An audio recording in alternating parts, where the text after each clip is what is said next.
I think that it is no longer forgotten. It is one of the biggest topic in every cardiological and cardiac surgical meeting. Despite the fact that everybody talks about it, it's still underserved. There is not enough tricuspid repair during mitral valve surgery done around in the world, but it is the biggest topic for interventional cardiologists with a lot of new devices.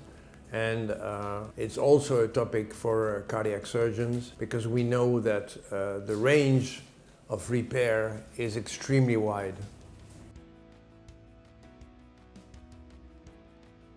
I don't think, however, I was the one who stressed the importance of annular dilatation as opposed to grading and regurgitation. I don't think that annular dilatation alone with no regurgitation or mild regurgitation is an indication on its own. I think that we need to look at the coaptation mode. When you have an annular dilatation, if you have a coaptation mode body to body, even with an annulus which is dilated, it's okay. If you have a coaptation mode in a patient who is well treated medically in an edge-to-edge coaptation mode, then even if you have a mild moderate TR, you can address it surgically. But really I would like to re-emphasize again the message I gave many times is that the right ventricle changes a lot with diuretics and the loading condition changing, then you go from moderate severe TR to mild or none. But it means that just with time, it changes very quickly. In 24 hours, you can have one patient with